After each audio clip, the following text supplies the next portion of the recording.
शब्द रूप उस परमात्मा कुल मालक सावण कृपाल के चरणों में नमस्कार है, जिन्हों ने केस गरीब आत्मा ते अपनी भरपूर दया की। ये उन्हां दी दया है जिन्हों ने प्यार का पौधा साढ़े हर आत्मा अंदर लाया है। अगर वो अपनी दया मेहर ना करदा, असी किस तरह उसनूं पछाण सकते सीगे। गुरु नानक देव जी महाराज का शब्द तुहाडे अगे रखा जाता है। आप गुरु मत संत मत नूं बड़े प्यार नाल समझाउंदे हैं कि जिधर भी असी निगाह मारते हैं सब ब्रह्म रूप है।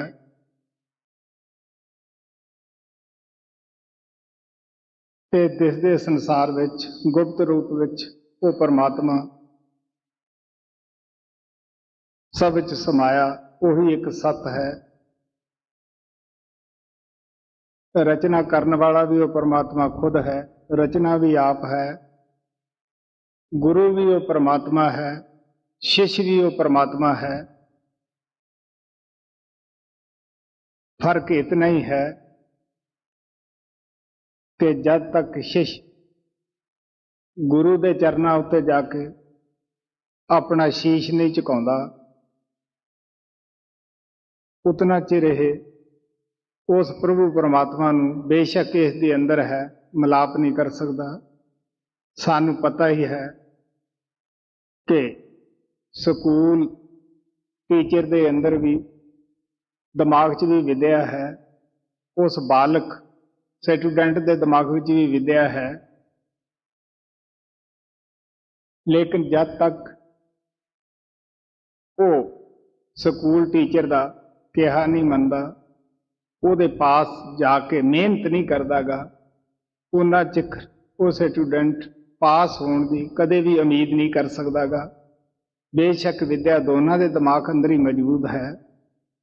इस तरह गुरु नानक देव जी महाराज इस शब्द के अंदर प्यार न समझाने की कोशिश करते हैं कि सेवक शिष्य जब तक गुरु चरणों के उत्ते जाके अपना सीस नहीं झुकाउंदा, ਉਹਦੇ ਕਹਿਣ ਦੇ ਮੁਤਾਬਕ ਮਿਹਨਤ नहीं करदा गा, अपने जीवन ਨੂੰ पवित्र नहीं बनाउंदा गा। बेशक परमात्मा सब दे अंदर है, नेड़े तो नेड़े वो परमात्मा साडे अंदर बैठा है। लेकिन जब तक असी जीवन पवित्र नहीं बनाउंदे गे, महात्मा दे दसे होए रस्ते उत्ते नहीं चलदे गे। मैं दसदा हुन्ना है कि रस्ता प्राप्त कर लेना ही काफ़ी नहीं हुंदा गा। जो मंजिल सानू संतां ने बताई है उस दे उत्ते पहुंचना भी जरूरी है। शब्द नाम का जो अभ्यास है, जो असी रोज सत्संग करते हैं, इसका मकसद इसका परवज जो है वो यही है कि उस मंजिल ते पहुंचने की तैयारी है। जे आपां इत्थों अमरीका नूं जाना है तो हवाई सफर बारे सिर्फ आप जानकारी प्राप्त करते रहिए, हर रोज प्रैक्टिस करते रहिए, कित्थे हवाई जहाज बदलना है, कितना सफर है, किहड़े होटल च रस्ते विच असीं रुकांगे, कित्थे आराम मिलेगा। अगर असीं प्लैनिंग ही करते रहिए तो घर दे घर ही बैठे रहांगे, असीं अपनी मंजिल ते नहीं पहुंच सकांगे। लेकिन जिस तरह असीं प्यार नाल उत्थों की जानकारी प्राप्त करते हैं, उस तरह सानू टिकट भी बुक करानी पेगी, जाके फ्लैट के अंदर सफर भी करना पेगा, तां ही असीं अपनी मंजिले मकसूद ते पहुंच सकते हैं। सो इस तरह रस्ता प्राप्त कर लेना काफ़ी नहीं हुंदा गा, फिर मेहनत नाल इस दे उपर भी चलना है। जो बच्चा मेहनत करता है, स्टूडेंट मेहनत करता है, टीचर भी उधर अपनी पूरी तवज्जो दिंदा है। इस तरह सेवक और संतां का भी कहता है कि सिख अगर आपका काम करता है तो गुरु आपदे काम तो कदे भी ਅਵੇਸਲਾ ਨਹੀਂ ਹੁੰਦਾਗਾ। ਜਿਹੜੇ ਸਿੱਖ ਕਰਦੇ ਆ ਉਹਨਾਂ ਨੂੰ ਪਤਾ ਹੈ ਕਿ ਅਗਰ ਅਸੀਂ ਇੱਕ ਕਦਮ ਆਪਣੇ ਗੁਰੂ ਦੀ ਤਰਫ ਤੁਰਦੇ ਹਾਂ ਤਾਂ ਹਜ਼ਾਰਾਂ ਕਦਮਾਂ ਅੱਗੇ ਹੋ ਕੇ ਉਹ ਸਾਨੂੰ ਮਿਲਦਾ ਹੈ। ਮਹਾਰਾਜ ਕਿਰਪਾਲ ਕਹਿੰਦੇ ਹੁੰਦੇ ਸੀਗੇ ਕਿ ਅਗਰ ਸਾਨੂੰ ਇਹ ਪਤਾ ਲੱਗ ਜਾਵੇ ਕਿ ਸੰਤ ਸਾਡੇ ਨਾਲ ਕਿਤਨਾ ਪਿਆਰ ਕਰਦੇ ਹੈ ਤਾਂ ਅਸੀਂ ਖੁਸ਼ੀ ਵਿੱਚ ਨੱਚ ਉੱਠੀਏ। तो इस तरह गौर न सुनने वाला शब्द है, गौर न सुनो। मारू महला पहला पन्ना 1025।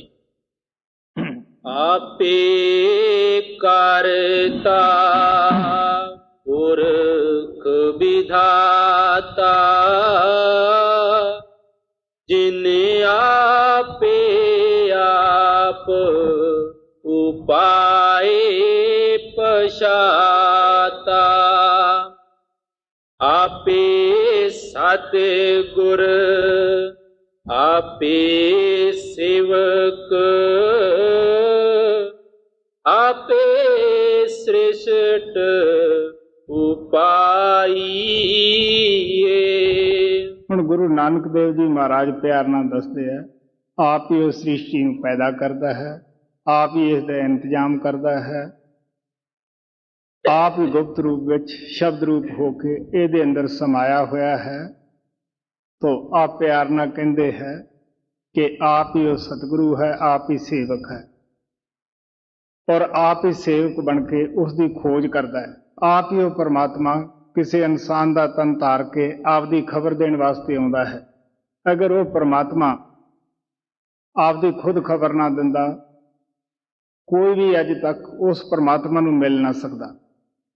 ਅਗਰ ਉਹ ਪਰਮਾਤਮਾ ਕਿਸੇ ਦੇਵੀ ਦੇਵਤਾ ਬਣ ਕੇ ਆਉਂਦਾ, ਅਸੀਂ ਉਸ ਨੂੰ ਦੇਖ ਨਾ ਸਕਦੇ। ਅਗਰ ਉਹ ਗਾਈਆਂ ਮੱਝਾਂ ਦੇ ਚੋਲੇ ਵਿੱਚ ਆਉਂਦਾ, ਅਸੀਂ ਉਸ ਦੀ ਬੋਲੀ ਨਾ ਸਮਝ ਸਕਦੇ।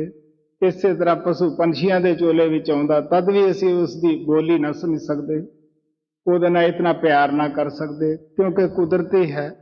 ਹਮ ਜਿਨਸ ਦੇ ਨਾਲ, ਆਪਣੇ ਜੈਸੇ ਇਨਸਾਨ ਦੇ ਨਾਲ ਸਾਡਾ ਲਗਾਓ ਹੋ ਜਾਂਦਾ ਹੈ, ਪਿਆਰ ਹੋ ਜਾਂਦਾ ਹੈ, ਮੁਹੱਬਤ ਹੋ ਜਾਂਦੀ ਹੈ। ਤਾਂ ਉਹ ਪਰਮਾਤਮਾ ਵੀ ਕਬੀਰ ਸਾਹਿਬ ਕਹਿੰਦੇ ਆ, ਬਰਮ ਬੋਲੇ ਕਾਇਆ ਕੇ ਓਲੇ, ਕਾਇਆ ਬਿਨ ਬਰਮ ਕਿਆ ਬੋਲੇ। ਉਹ ਪਰਮਾਤਮਾ ਵੀ ਜੋ ਸਾਨੂੰ ਸਮਝਾਉਣਾ ਚਾਹੁੰਦਾ, ਮਿਹਰ ਕਰਨੀ ਚਾਹੁੰਦਾ ਹੈ, ਉਹ ਹਮੇਸ਼ਾ ਹੀ ਕਿਸੇ ਨਾ ਕਿਸੇ ਇਨਸਾਨ ਦਾ ਤਨ ਧਾਰਦਾ ਹੈ। ਦੇਖਣ ਵਿੱਚ ਉਹ ਜ਼ਰੂਰ ਇਨਸਾਨ ਹੁੰਦਾ ਹੈ, ਲੇਕਿਨ ਇਨਸਾਨਾਂ ਤੋਂ ਉੱਪਰ ਹੁੰਦਾ ਹੈ। ਇੱਕ ਪੜ੍ਹਿਆ ਲਿਖਿਆ ਵੀ ਇਨਸਾਨ ਹੈ, ਇੱਕ ਅਨਪੜ੍ਹ ਵੀ ਇਨਸਾਨ ਦਾ ਜਿਸਮ ਰੱਖਦਾ ਹੈ। ਜੱਜ ਔਰ ਮੁਲਜ਼ਮ ਦੇ ਵਿੱਚ ਬੜਾ ਫਰਕ ਹੁੰਦਾ ਹੈ। ਜੋ ਜੱਜ ਹੈ ਉਹ ਕੁਰਸੀ ਤੇ ਬੈਠਾ ਮੁਲਜ਼ਮ ਨੂੰ ਸਜ਼ਾ ਸੁਣਾਉਣ ਵਾਸਤੇ ਹੁੰਦਾ ਹੈ, ਲੇਕਿਨ ਹੱਥ ਕੰਨ ਨੱਕ ਖੂਨ ਵਗੈਰਾ ਮੁਲਜ਼ਮ ਵਿੱਚ ਵੀ ਉਹ ਹੈ, ਜੱਜ ਵਿੱਚ ਵੀ ਉਹ ਹੈ। ਇਸੇ ਤਰ੍ਹਾਂ ਅਸੀਂ ਜੀ ਵਿਸ਼ੇ ਵਿਕਾਰਾਂ ਵਿੱਚ ਲਿਬੜੇ ਹੁੰਦੇ ਹੈ, ਮਾਲਕ ਦੀ ਤਰਫੋਂ ਭੁੱਲੇ ਹੁੰਦੇ ਹੈ।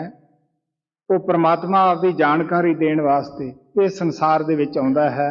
ਉਹ ਨਿਰਮਲ ਹੁੰਦਾ ਹੈ, ਪਿਓਰ ਹੁੰਦਾ ਹੈ, ਪਵਿੱਤਰ ਹੁੰਦਾ ਹੈ। ਸੋ ਇਸ ਵਾਸਤੇ ਆਪ ਪਿਆਰ ਨਾਲ ਕਹਿੰਦੇ ਹੈ, ਉਹ ਤਾਣਾ ਵੀ ਉਹ ਹੈ, ਪੇਟਾ ਵੀ ਉਹ ਹੈ। ਸਭ ਜਗ੍ਹਾ ਸੇਵਕ ਜੀ ਵੀ ਉਹੀ ਬੈਠਾ ਹੈ, ਗੁਰੂ ਵਿੱਚ ਵੀ ਉਹੀ ਬੈਠਾ ਹੈ। ਫਰਕ ਕੀ ਹੈ? ਵਿਛੋੜੇ ਦਾ ਹੈ। ਕਤਰਾ ਜੋ ਹੈ ਉਹ ਵੀ ਪਾਣੀ ਹੈ, ਜੋ ਲਹਿਰ ਹੈ ਉਹ ਵੀ ਪਾਣੀ ਹੈ, ਜੋ ਸਮੁੰਦਰ ਹੈ ਉਹ ਵੀ ਪਾਣੀ ਹੈ। ਜਦ ਕਤਰਾ ਲਹਿਰ ਵਿੱਚ ਮਿਲ ਜਾਂਦਾ ਹੈ ਔਰ ਲਹਿਰ ਉਸ ਨੂੰ ਸਮੁੰਦਰ ਵਿੱਚ ਹੀ ਲੈ ਕੇ ਬੈਠ ਜਾਂਦੀ ਹੈ।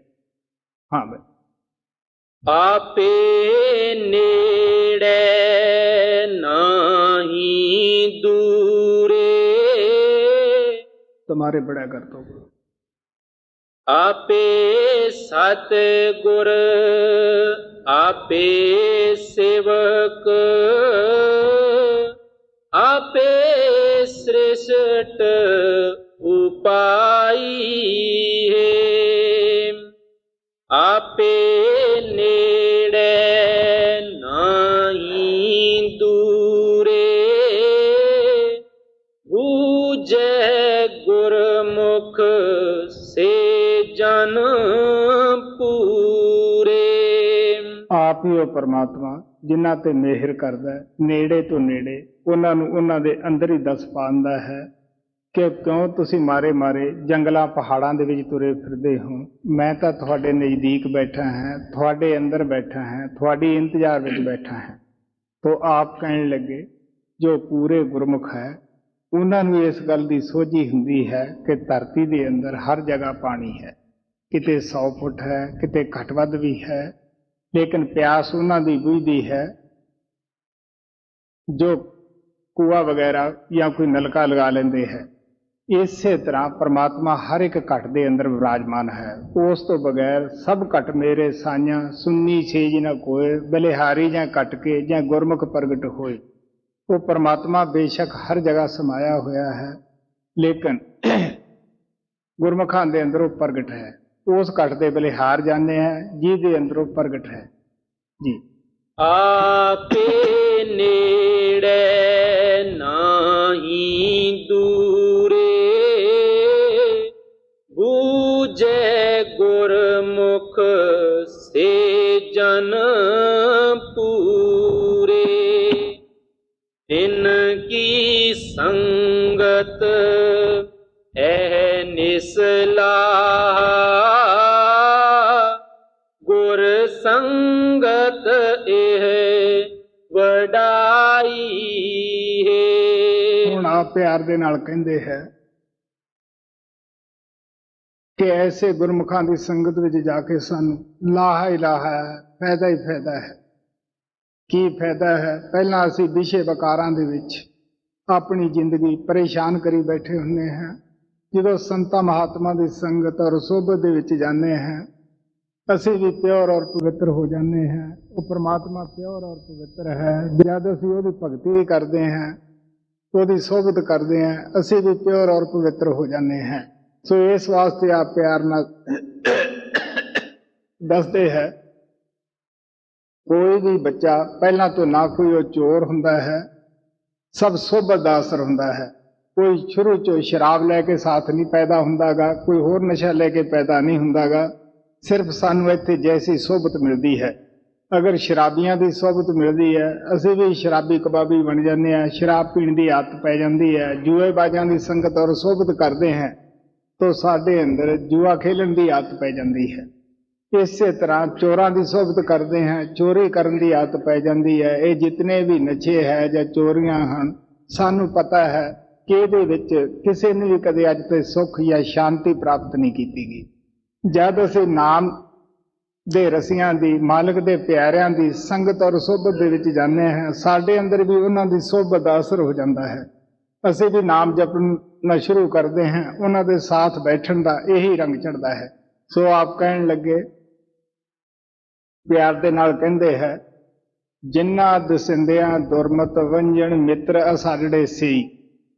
ਕਹਿਣ ਲੱਗੇ ਜਿਨ੍ਹਾਂ ਦੇ ਨਾਲ ਮਿਲਾਪ ਕਰਕੇ ਸਾਡੇ ਅੰਦਰ ਨਾਮ ਜਪਣ ਦਾ ਸ਼ੌਕ, ਬਿਰੇ, ਤੜਪ ਪੈਦਾ ਹੋਵੇ, ਉਹੀ ਸਾਡੇ ਸੰਸਾਰ ਵਿੱਚ ਸੱਚੇ ਮਿੱਤਰ ਹੈ, ਸੱਚੇ ਦੋਸਤ ਹੈ। ਜਿਨ੍ਹਾਂ ਦਸਿੰਦਿਆਂ ਦੁਰਮਤ ਵੰਜਣ ਮਿੱਤਰ ਸਾਡੇ ਸੇਈ, ਹਉ ਢੰਡੇਂਦੀ ਜਗ ਸਵਾਇਆ ਜਾਂ ਨਾਨਕ ਵਿਰਲੇ ਕੀ। ਆਪ ਕਹਿਣ ਲੱਗੇ ਵਿਰਲੇ ਵਿਰਲੇ ਐਸੇ ਮਾਲਕ ਦੇ ਪਿਆਰੇ ਭਗਤ ਹੈ ਜਿਨ੍ਹਾਂ ਦੇ ਪਾਸ ਜਾ ਕੇ ਅਸੀਂ ਲਾਹਾ, ਦਿਨ ਨੂੰ ਵੀ ਹੈ ਰਾਤ ਨੂੰ ਲਾਹਾ ਹੀ ਲਾਹਾ ਹੈ। ਕਦੇ ਵੀ ਇਹ ਘਾਟੇ ਬੰਦਾ ਸੌਦਾ ਨਹੀਂ ਹੁੰਦਾਗਾ। ਹਰ ਇੱਕ ਮਹਾਤਮਾ ਨੇ ਪਿਆਰ ਨਾਲ ਕਿਹਾ ਹੈ, ਮੇਰੇ ਮਾਧੋ ਜੀ ਸਤ ਸੰਗਤ ਮਿਲੇ ਸੋ ਤਰਿਆ, ਗੁਰ ਪ੍ਰਸਾਦ ਪਰਮ ਪਦ ਪਾਇਆ, ਸੂਕੇ ਕਾਸ਼ਟ ਹਰਿਆ। ਆਪ ਕਹਿਣ ਲੱਗੇ ਮਹਾਤਮਾ ਦੀ ਸੰਗਤ ਔਰ ਸੁਭ ਦੇ ਵਿੱਚ ਜਾ ਕੇ ਸਾਨੂੰ ਕਦੇ ਵੀ ਘਾਟਾ ਨਹੀਂ ਹੁੰਦਾ, ਲਾਹਾ ਹੀ ਹੁੰਦਾ ਹੈ। ਸਾਡਾ ਜਿਹੜਾ ਮਨ ਹੈ ਪਹਿਲਾਂ ਵਿਸ਼ੇ ਵਕਾਰਾਂ ਦੇ ਵਿੱਚ ਲਿਬੜ ਕੇ ਖੁਸ਼ਕ ਹੋਇਆ ਬੈਠਾ ਹੁੰਦਾ ਹੈ। ਜਦ ਅਸੀਂ ਉਹਨਾਂ ਦੀ ਸੋਭਤ ਕਰਦੇ ਹਾਂ, ਸਾਡੇ ਮਨ ਦੇ ਅੰਦਰ ਵੀ ਪਿਆਰ ਪੈਦਾ ਹੋ ਜਾਂਦਾ ਹੈ ਔਰ ਸ਼ੌਕ ਪੈਦਾ ਹੋ ਜਾਂਦਾ ਹੈ। ਅੰਮ੍ਰਿਤ ਹਰ ਹਰ ਨਾਮ ਹੈ ਮੇਰੀ ਜਿੰਦੜੀਏ, ਮਨ ਸੁੱਕਿਆ ਹਰਿਆ ਹੋਏ ਰਾਮ। ਗੁਰੂ ਨਾਨਕ ਦੇਵ ਜੀ ਮਹਾਰਾਜ ਕਹਿੰਦੇ ਹੈ, ਉਹ ਮਹਾਤਮਾ ਜਦ ਅਸੀਂ ਸੰਗਤ ਦੇ ਵਿੱਚ ਜਾਂਦੇ ਹਾਂ, ਸੋਭਤ ਦੇ ਵਿੱਚ ਜਾਂਦੇ ਹਾਂ, ਸਾਡੇ ਅੰਦਰ ਵੀ ਉਹਨਾਂ ਦੇ ਨਾਮ ਦਾ ਜਪਣ ਦਾ ਸ਼ੌਕ, ਬਿਰੇ, ਤੜਪ ਪੈਦਾ ਹੁੰਦੀ ਹੈ। ਜਦੋਂ ਅਸੀਂ ਆਪਣੀ ਆਤਮਾ ਤੋਂ ਅਸਥੂਲ ਸੂਖਸ਼ਮ ਕਾਰਨ ਤਿੰਨੇ ਪੜਦੇ ਲਾ ਲੈਂਦੇ ਹਾਂ, ਪਾਰਬ੍ਰਹਮ ਦੇ ਵਿੱਚ ਪਹੁੰਚ ਜਾਂਦੇ ਹਾਂ, ਉਸ ਵੇਲੇ ਸਾਡੀ ਆਤਮਾ ਨੂੰ ਉਹ ਜਿਹੜੇ ਪਹਿਲਾਂ ਬਾਹਰਲੇ ਰਸ ਸਨ, ਸ਼ਰਾਬਾਂ ਕਬਾਬਾਂ ਦੇ, ਵਿਸ਼ੇ ਵਕਾਰਾਂ ਦੀਆਂ ਲਜਤਾਂ ਸਨ, ਉਹ ਫਿੱਕੀਆਂ ਲੱਗਣ ਲੱਗ ਜਾਂਦੀਆਂ ਹਨ। ਅੰਦਰ ਨਾਮ ਦਾ ਭਰਿਆ ਅੰਮ੍ਰਿਤ ਦਾ ਰਸ ਪ੍ਰਾਪਤ ਹੁੰਦਾ ਹੈ। ਬਾਹਰਲੇ ਰਸ ਆਪੋ ਆਪ ਆਪਣੇ ਆਪ ਹੀ ਫਿੱਕੇ ਪੈ ਜਾਂਦੇ ਹੈ। ਜੋ ਮਹਾਤਮਾ ਉੱਥੇ ਪਹੁੰਚ ਜਾਂਦੇ ਹੈ ਜਾਂ ਕੋਈ ਸਤਸੰਗੀ ਕੋਈ ਪ੍ਰੇਮੀ ਉੱਥੇ ਪਹੁੰਚ ਜਾਂਦੇ ਹੈ, ਉਹਨਾਂ ਦੀ ਜਿਹੜੀ ਅੰਦਰੋਂ ਬਿਰਤੀ ਹੈ ਉਹ ਬਦਲੀ ਜਾਂਦੀ ਹੈ। ਜਿਸ ਤਰ੍ਹਾਂ ਕਾਂ ਦੀ ਜੋ ਬਿਰਤੀ ਹੈ ਉਹ ਬਿਸ਼ਟਾ ਖਾਣ ਦੀ ਹੈ, ਹੰਸ ਦੀ ਜੋ ਬਿਰਤੀ ਹੈ ਉਹ ਮੋਤੀ ਚੁਗਣ ਦੀ ਹੈ। ਹੰਸ ਦੀ ਚੁੰਝ ਦੇ ਅੰਦਰ ਹੀ ਐਸੀ ਤਸ਼ੀਰ ਹੁੰਦੀ ਹੈ ਕਿ ਉਹ ਪਾਣੀ ਅਲੱਗ ਕਰ ਦਿੰਦਾ, ਦੁੱਧ ਅਲੱਗ ਕਰ ਦਿੰਦਾ ਹੈ। ਇਸੇ ਤਰ੍ਹਾਂ ਗੁਰਮੁਖਾਂ ਦੀ ਜੋ ਬਿਰਤੀ ਹੈ ਉਹ ਅੰਦਰੋਂ ਹੀ ਤਬਦੀਲ ਹੋਈ ਹੁੰਦੀ ਹੈ। ਉਹ ਜਦ ਵੀ ਬੋਲਦੇ ਹੈ, ਜਦ ਵੀ ਉਹ ਮਾਲਕ ਦੀ ਭਗਤੀ ਦੀ ਗੱਲ ਕਰਦੇ ਹੈ, ਸੰਤ ਮਹਾਤਮਾ ਹਰ ਯੁੱਗ ਦੇ ਅੰਦਰ ਹੀ ਉਸ ਪਰਮਾਤਮਾ ਦੀ ਸ਼ੋਭਾ ਵਧਾਉਣ ਵਾਸਤੇ ਹੀ ਸੰਸਾਰ ਵਿੱਚ ਆਉਂਦੇ ਹੈ ਜੀ। ਤਿਨ ਕੀ ਸੰਗਤ ਐ ਨਿਸਲਾਹਾ, ਗੁਰ ਸੰਗਤ ਏਹ ਵਡਾਈ ਹੈ। ਜੁਗ ਜੁਗ ਸੰਤ ਭਲੇ ਪ੍ਰਭ ਤੇਰੇ, ਹਰ ਗੁਣ ਗਾਵੇ ਰਸਨ ਰਸੇਰੇ। ਸੰਤਾਂ ਮਹਾਤਮਾ ਤੋਂ ਕਦੇ ਵੀ ਜਹਾਨ ਖਾਲੀ ਨਹੀਂ ਰਹਿੰਦਾਗਾ। ਉਹ ਜ਼ਰੂਰ ਪ੍ਰਮਾਤਮਾ ਆਪਦੇ ਪਿਆਰੇ ਬੱਚਿਆਂ ਨੂੰ ਭੇਜਦੇ ਹੈ। ਕਬੀਰ ਸਾਹਿਬ ਕਹਿੰਦੇ ਸੀ, ਅਗਨੀ ਲਗੀ ਆਕਾਸ਼ ਕੋ ਚੜ ਚੜ ਪੈਣ ਅਗਿਆਰ, ਸੰਤ ਨਾ ਹੋਤੇ ਜਗਤ में तो जल मरता संसार। ਸੰਤ ਮਹਾਤਮਾ ਮਾਲਕ ਦੇ ਪਿਆਰੇ ਜਦ ਵੀ ਉਹ ਸੰਸਾਰ ਵਿੱਚ ਆਉਂਦੇ ਹੈ, ਉਹ ਸਾਨੂੰ ਭੁੱਲੇ ਭਟਕਿਆਂ ਨੂੰ ਮਾਲਕ ਦੀ ਭਗਤੀ ਵਿੱਚ ਲਾਉਂਦੇ ਹੈ। ਆਮ ਤੌਰ ਤੇ ਅਸੀਂ ਜੀਵ ਕੀ ਕਰਦੇ ਹਾਂ, ਅਗਰ ਕੋਈ ਮਹਾਤਮਾ 10-15 ਕੋਈ ਸਾਡੇ ਅੰਦਰੋਂ ਸ਼ੱਕ ਸ਼ਕੂਕ ਭਰਮ ਕੱਢ ਕੇ ਜਾਏ ਤਾਂ ਅਸੀਂ 20-25 ਹੋਰ ਪਾ ਕੇ ਬੈਠ ਜਾਂਦੇ ਹਾਂ। ਸਭ ਮਹਾਤਮਾ ਨੇ ਸ਼ਬਦ ਨਾਮ ਦਾ ਹੋਕਾ ਦਿੱਤਾ। ਇਹ ਵੀ ਦੱਸਿਆ ਕਿ ਉਹ ਪਰਮਾਤਮਾ ਬਾਹਰਲੇ ਕਿਸੇ ਵੀ ਰੀਤੀ ਰਿਵਾਜ ਦੇ ਨਾਲ ਨਹੀਂ ਮਿਲਦਾਗਾ। ਬਾਹਰ ਜੋ ਰੀਤੀ ਰਿਵਾਜ ਅਸੀਂ ਕਰਦੇ ਹਾਂ ਉਹ ਛਿਲਕਾ ਇਕੱਠਾ ਕਰ ਰਹੇ ਹਾਂ। ਨਾਮ ਗੁੱਦਾ ਹੈ, ਗਿਰੀ ਹੈ।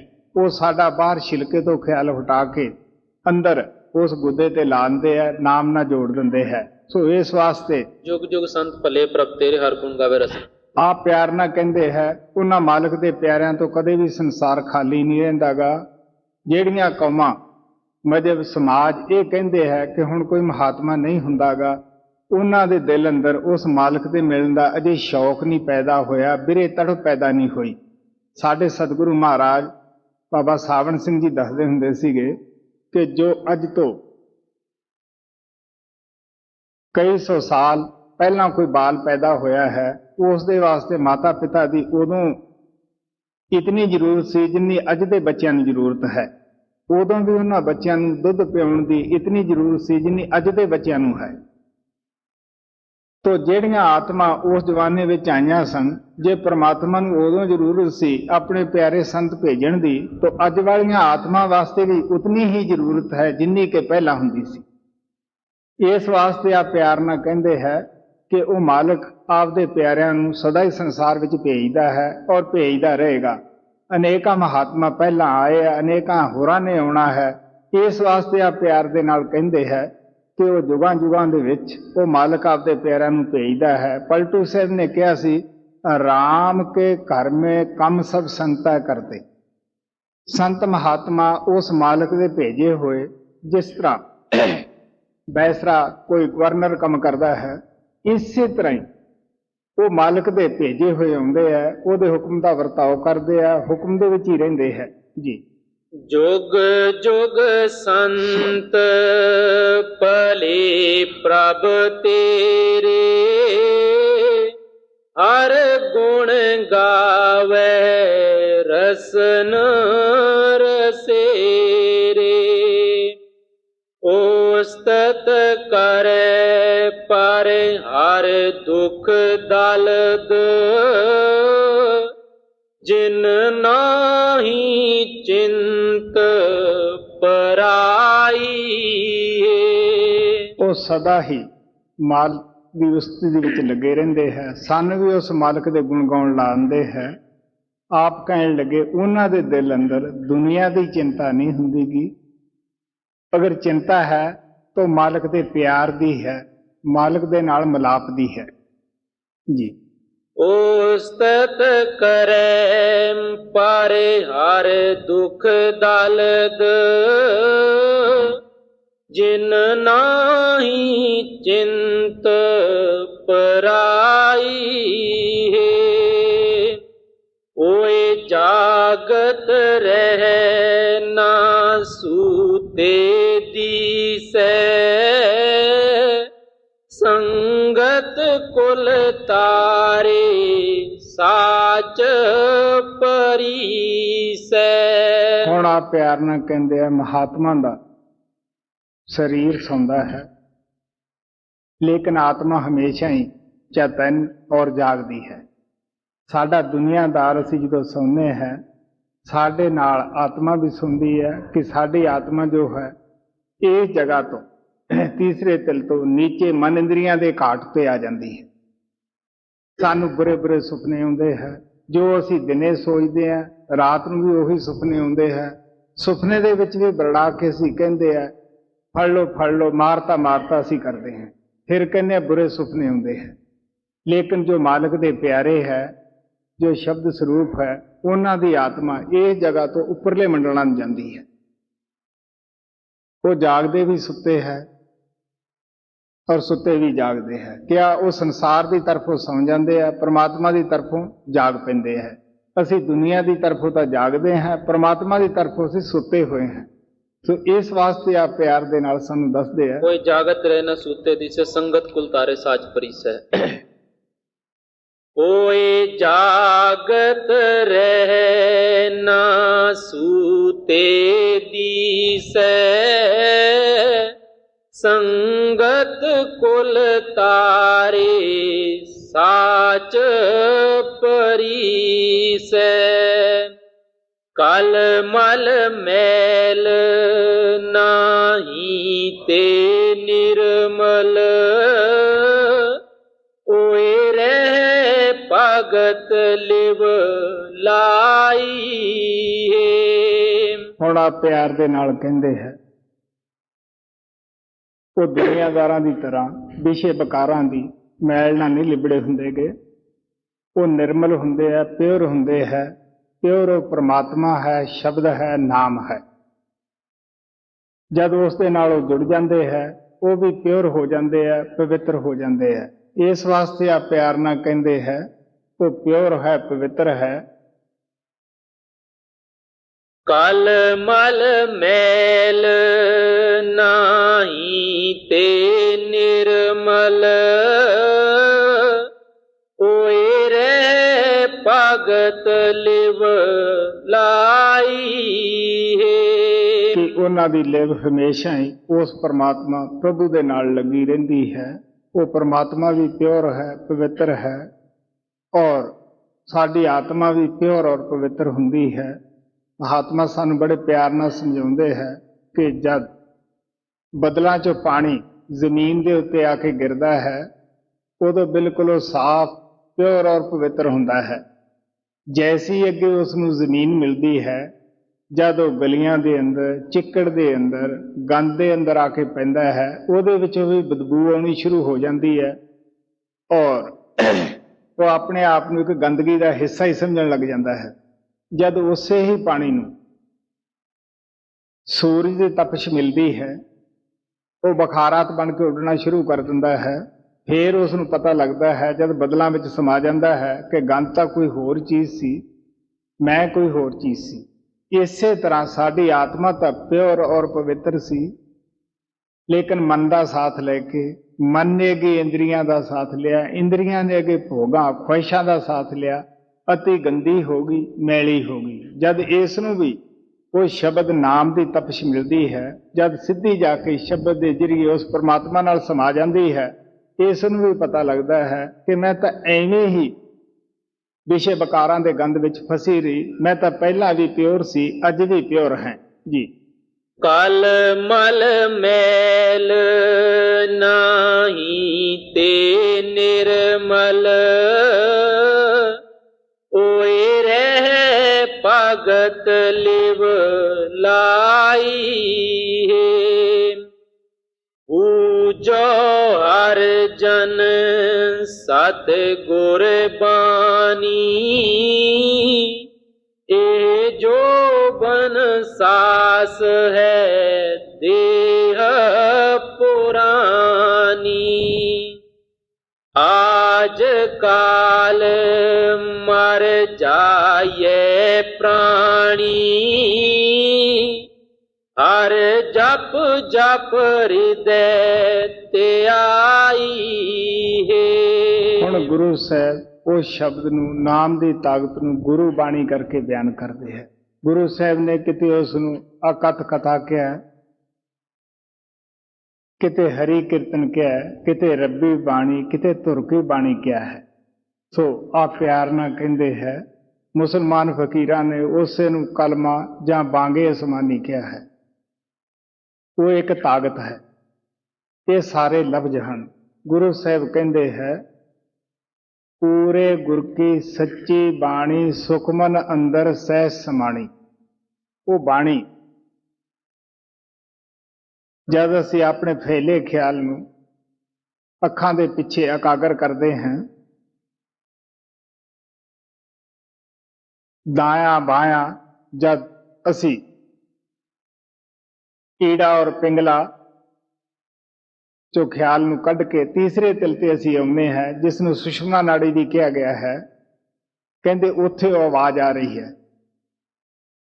ਉਸੇ ਨੂੰ ਗੁਰੂ ਸਾਹਿਬ ਕਹਿੰਦੇ ਆ ਅੰਤਰ ਜੋਤ ਨਿਰੰਤਰ ਬਾਣੀ।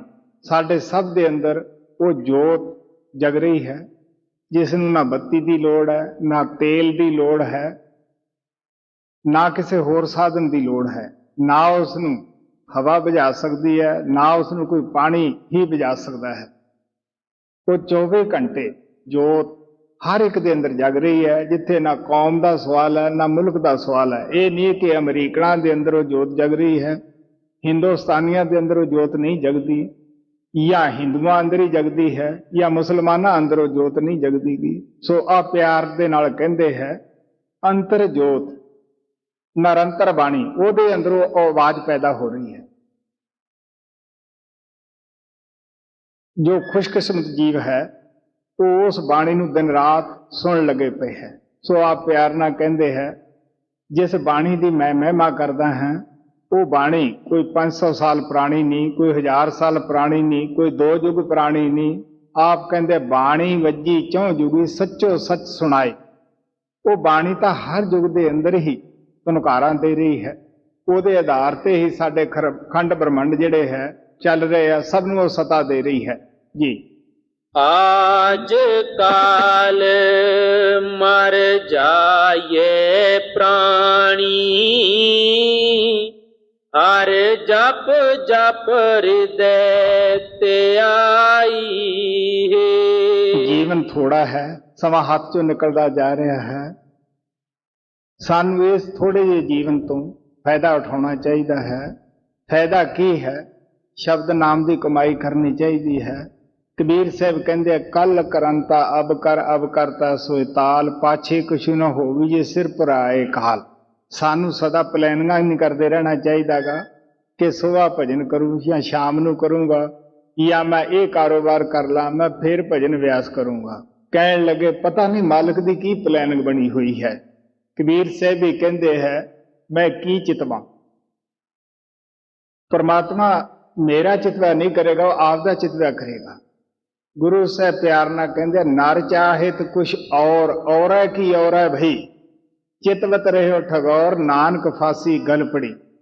ਤੋ ਆਪ ਕਹਿਣ ਲੱਗੇ ਜੋ ਸਾਨੂੰ ਛੋਟਾ ਜਿਹਾ ਜੀਵਨ ਮਿਲਿਆ ਹੈ, ਇਹਦੇ ਵਿੱਚੋਂ ਸਾਨੂੰ ਪੂਰਾ ਫਾਇਦਾ ਸ਼ਬਦ ਨਾਮ ਦੀ ਕਮਾਈ ਦਾ ਉਠਾ ਲੈਣਾ ਚਾਹੀਦਾ ਹੈ। ਸੋ ਇਸ ਵਾਸਤੇ ਪਤਾ ਨਹੀਂ ਕਿ ਮੌਤ ਦੀ ਆਵਾਜ਼ ਕਦ ਪੈ ਜਾਣੀ ਹੈ, ਕਦ ਅਸੀਂ ਭਰਿਆ ਬਾਜ਼ਾਰ ਇਸ ਸੰਸਾਰ ਦੇ ਵਿੱਚ ਛੱਡ ਕੇ ਚਲੇ ਜਾਣਾ ਹੈ ਜੀ। आज काल मर जाए प्राणी, हर जप जप हृदय ते आई है। छोड़ो प्राणी कूड़ कबाड़ा, कूड़ मारे काल उछाल ਨਾਨਕ ਦੇਵ ਜੀ ਕਹਿੰਦੇ ਆ, ਸਾਨੂੰ ਜੋ ਬੇਅਰਥ ਦਿਨ ਰਾਤ ਅਸੀਂ ਸੋਚਣ ਲੱਗੇ ਪਏ ਹਾਂ, ਪਲੈਨਿੰਗਾਂ ਬਣਾਉਣ ਲੱਗੇ ਪਏ ਹਾਂ, ਇਹ ਛੱਡ ਦੇਣੀਆਂ ਚਾਹੀਦੀਆਂ ਹਨ। ਔਰ ਜੋ ਵੀ ਪਲੈਨਿੰਗ ਬਣਾਉਣੀ ਹੈ ਉਹ ਭਜਨ ਸਿਮਰਨ ਦੀ ਬਣਾਉਣੀ ਹੈ, ਮਾਲਕ ਦੇ ਨਾਲ ਮਿਲਾਪ ਕਰਨ ਦੀ ਬਣਾਉਣੀ ਹੈ, ਸਤਿਗੁਰੂ ਦੇ ਦੱਸੇ ਹੋਏ ਉਪਦੇਸ਼ ਦੇ ਉੱਤੇ ਚੱਲਣ ਦੀ ਪਲੈਨਿੰਗ ਬਣਾਉਣੀ ਹੈ। ਛੋੜੋ ਪ੍ਰਾਣੀ ਕੂੜ ਕਬਾੜਾ, ਕੂੜ ਮਾਰੇ ਕਾਲ ਉਚਾੜਾ, ਸਾਕਤ ਕੂੜ ਪਚੈ ਮਨ ਹੋਮੈ, ਦੋ ਮਾਰਗ ਪਚੈ ਪਚਾਈ ਹੈ। ਹੁਣ ਗੁਰੂ ਨਾਨਕ ਦੇਵ ਜੀ ਮਹਾਰਾਜ ਕਹਿੰਦੇ ਆ, ਜੋ ਜੀਵ ਕਾਲ ਦੇ ਬਹਿਕਾਵੇ ਵਿੱਚ ਆ ਜਾਂਦੇ ਹੈ ਉਹਨਾਂ ਦੇ ਅੰਦਰ ਹਉਮੈ ਪੈਦਾ ਹੋ ਜਾਂਦੀ ਹੈ, ਹੰਕਾਰ ਪੈਦਾ ਹੋ ਜਾਂਦਾ ਹੈ। ਕਿ ਸੰਤਾਂ ਮਹਾਤਮਾ ਨੇ ਸ਼ਾਇਦ ਇਹ ਕਹਾਣੀਆਂ ਲਿਖੀਆਂ ਹੋਈਆਂ ਹਨ ਸਾਡੇ ਡਰਾਉਣ ਵਾਸਤੇ। ਨਾ ਕੋਈ ਭਗਵਾਨ ਹੈ, ਨਾ ਉਹਦੇ ਕੋਈ ਮਿਲਣ ਦਾ ਰਸਤਾ ਹੈ, ਨਾ ਸਾਨੂੰ ਮੌਤ ਹੀ ਆਵੇ, ਅਸੀਂ ਸਦਾ ਹੀ ਇਸ ਸੰਸਾਰ ਦੇ ਵਿੱਚ ਰਹਿਣਾ ਹੈ।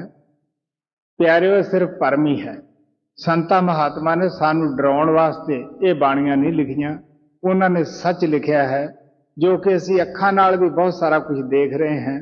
ਅਸੀਂ ਅੱਖਾਂ ਨਾਲ ਦੇਖਦੇ ਹਾਂ, ਬਾਲ ਜਵਾਨ ਵੀ ਹੁੰਦਾ ਹੈ, ਬੁੱਢਾ ਵੀ ਹੁੰਦਾ ਹੈ। ਮੌਤ ਕਿਸੇ ਦਾ ਲਿਹਾਜ਼ ਨਹੀਂ ਕਰਦੀ, ਨਾ ਬਾਲ ਦਾ ਕਰੇ, ਨਾ ਜਵਾਨ ਦਾ ਕਰੇ, ਨਾ ਬੁੱਢੇ ਦਾ ਕਰੇ।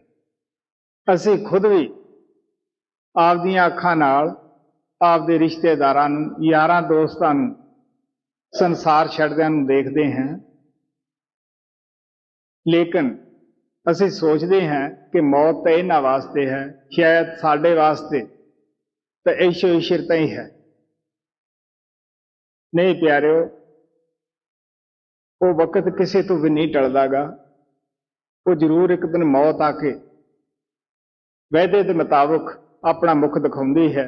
ਪੀਰ ਸਾਹਿਬ ਨੇ ਕਿਹਾ ਸੀਗਾ, ਬੜੇ ਸੂਫੀ ਸੰਤ ਸਨ, ਜਿੱਤ ਦਿਹਾੜੇ ਧਨਵਰੀ ਸਾਹੇ ਲੈ ਲਿਖਾਏ, ਮਲਕ ਜੋ ਕੰਨੀ ਸੁਣੀ ਦਾ ਮੂੰਹ ਦਿਖਾਲੇ ਆਏ, ਜਿੰਦ ਨਵਾਣੀ ਕੱਢੀਐ ਹੱਡਾ ਕੂ ਕੜਕਾਏ, ਸਾਹੇ ਲੇਖੇ ਨਾ ਚੱਲਣੀ ਜਿੰਦੂ ਕੂ ਸਮਝਾਏ, ਜਿੰਦ ਬਹੁਤੀ ਮਰਨ ਵਰ ਲੈ ਜਾਸੀ ਪਰਨਾਏ, ਆਪਣ ਹੱਥੀ ਜੋਲ ਕੇ ਕਹਿ ਗੱਲ ਲੱਗੀ ਥਾਏ, ਵਾਲੋਂ ਨਿੱਕੀ ਪੁਰਸਲਾਤ ਕੰਨੀ ਨਾ ਸੁਣੀ ਆਏ। ਹਿੰਦੁਸਤਾਨ ਦੇ ਅੰਦਰ ਸਾਨੂੰ ਪਤਾ ਹੀ ਹੈ ਕਿ ਰਿਵਾਜ ਹੈ, ਲੜਕੀ ਦੀ ਸ਼ਾਦੀ ਦਾ ਦਿਨ ਮਾਤਾ ਪਿਤਾ ਦੋਨੇ ਹੀ ਮਿਲ ਕੇ ਲੜਕੇ ਲੜਕੀ ਵਾਲੇ ਮੁਕਰਰ ਕਰਦੇ ਹੈ। ਉਹ ਜੋ ਟਾਈਮ ਵਕਤ ਮੁਕਰਰ ਹੋ ਜਾਂਦਾ ਹੈ, ਲਾੜਾ ਉਸ ਵਕਤ ਆ ਕੇ ਆਪਣਾ ਮੂੰਹ ਦਿਖਾਲ ਦਿੰਦਾ ਹੈ। ਕੈਸਾ ਵੀ ਵਕਤ ਕਿਉਂ ਨਾ ਆਵੇ, ਉਹਨਾਂ ਦਾ ਉਸ ਵਕਤ ਤੋਂ ਟਲਦੇ ਨੀਗੇ, ਉਹ ਆ ਜਾਂਦੇ ਹੈ। ਤੋ ਆਪ ਪਿਆਰ ਨਾਲ ਕਹਿੰਦੇ ਹੈ ਕਿ ਜਦ ਸਾਹਾ, ਇਸੇ ਤਰ੍ਹਾਂ ਜਦ ਸਾਡੀ ਆਤਮਾ ਸਰੀਰ ਦੇ ਅੰਦਰ ਦਾਖਲ ਹੁੰਦੀ ਹੈ, ਇਹਦਾ ਵੀ ਸਾਹਾ ਉਸ ਵਕਤ ਪੱਕਾ ਲਿਖਿਆ ਜਾਂਦਾ ਹੈ।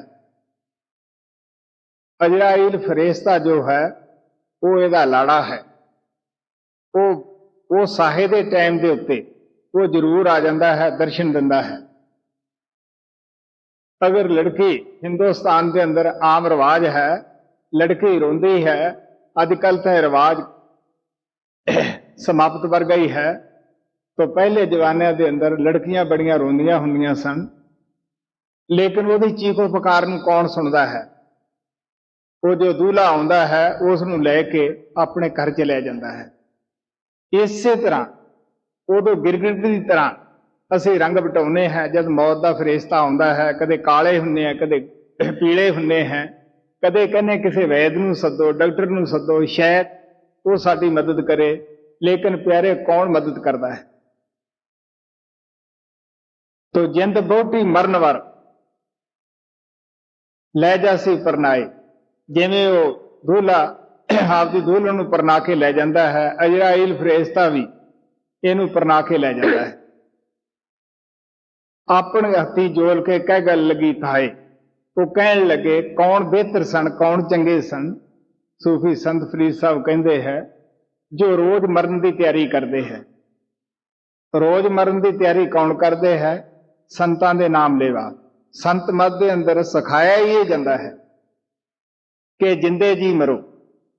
ਜਿੰਦੇ ਜੀ ਅਸੀਂ ਕਦੋਂ ਮਰਦੇ ਹਾਂ ਕਿ ਜਦ ਸਾਡੀ ਜਿਸ ਤਰ੍ਹਾਂ ਆਮ ਮੌਤ ਆਉਂਦੀ ਹੈ, ਸਾਡੇ ਪਹਿਲਾਂ ਪੈਰ ਸੁੰਨ ਹੁੰਦੇ ਹੈ, ਲੱਤਾਂ ਸੁੰਨ ਹੁੰਦੀਆਂ ਹਨ, ਇਸੇ ਤਰ੍ਹਾਂ ਹੱਥ ਪੈਰ ਸੁੰਨ ਹੋ ਜਾਂਦੇ ਹੈ, ਧੜ ਸੁੰਨ ਹੋ ਜਾਂਦਾ ਹੈ, ਅੱਖਾਂ ਪਿੱਛੇ ਆਤਮਾ ਆ ਜਾਂਦੀ ਹੈ। ਹਾਲਾਂਕਿ ਉਦੋਂ ਆਤਮਾ ਅੰਦਰ ਜਾਗਦੀ ਹੈ, ਪਤਾ ਹੈ,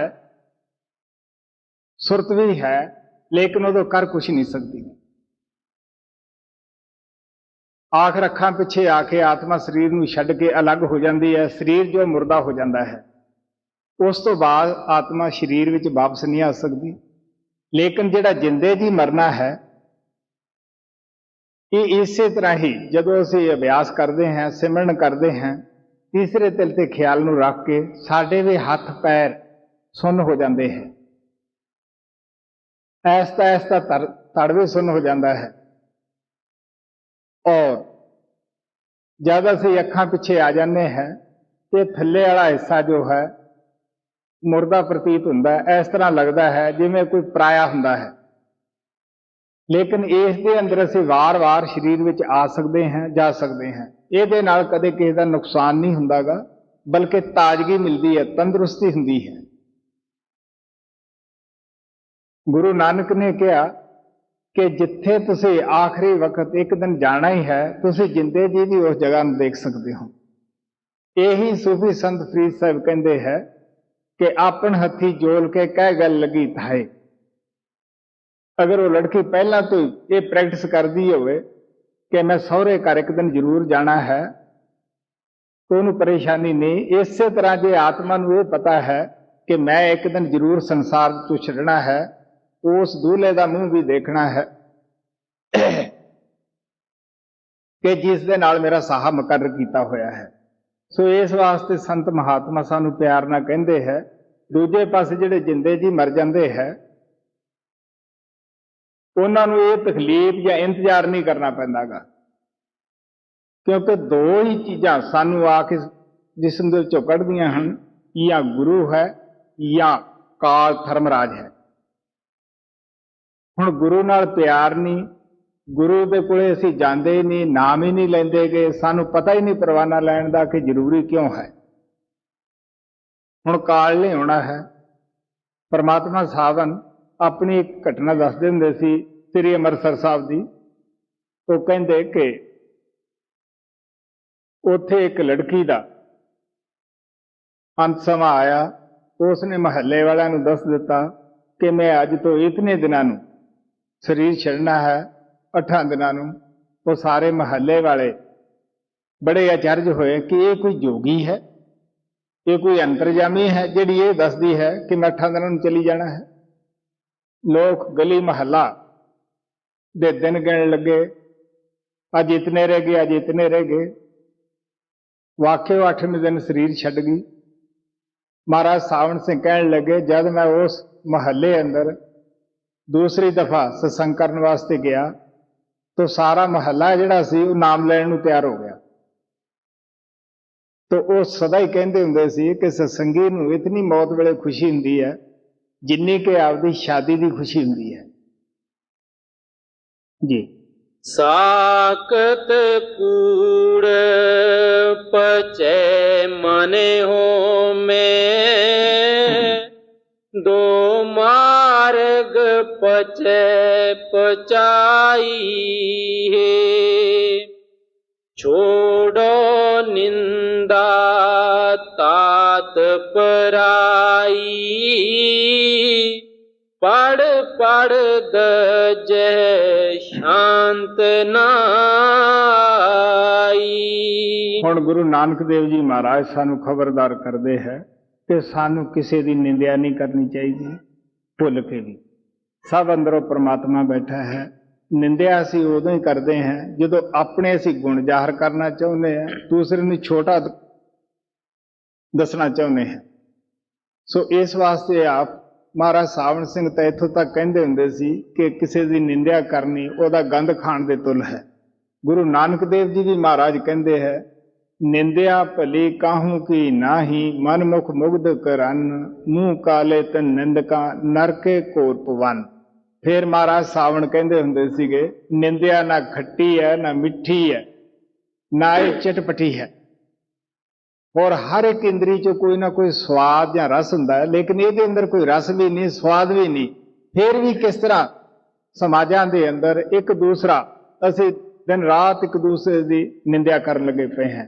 ਤਾਂ ਗੁਰੂ ਨਾਨਕ ਦੇਵ ਜੀ ਮਹਾਰਾਜ ਕਹਿੰਦੇ ਆ, ਅਗਰ ਤੁਸੀਂ ਮਾਲਕ ਨੂੰ ਮਿਲਣਾ ਚਾਹੁੰਦੇ ਹੋ, ਸ਼ਬਦ ਨਾਮ ਦੀ ਕਮਾਈ ਕਰਨਾ ਚਾਹੁੰਦੇ ਹੋ, ਤਾਂ ਕੀ ਕਰੋ? ਨਿੰਦਿਆ ਛੱਡ ਦਿਓ ਔਰ ਕਿਸੇ ਨਾਲ ਈਰਖਾ ਕਰਨੀ ਛੱਡ ਦਿਓ। ਜਦ ਇਹ ਦੋ ਚੀਜ਼ਾਂ ਛੱਡ ਦਿਆਂਗੇ ਤਾਂ ਸਾਡੇ ਅੰਦਰ ਉਸ ਮਾਲਕ ਦਾ ਪਿਆਰ ਪੈਦਾ ਹੋਏਗਾ, ਗੁਰੂ ਦਾ ਪਿਆਰ ਪੈਦਾ ਹੋਏਗਾ, ਗੁਰੂ ਟਿਕਣਾ ਸ਼ੁਰੂ ਕਰੇਗਾ। ਜੀ। छोड़ो निंदा तात पराई, पढ़ पढ़ दजे शांत ना आई, मिल सत संगत नाम सलाहो, आत्म राम ਸਖਾਈ ਹੈ।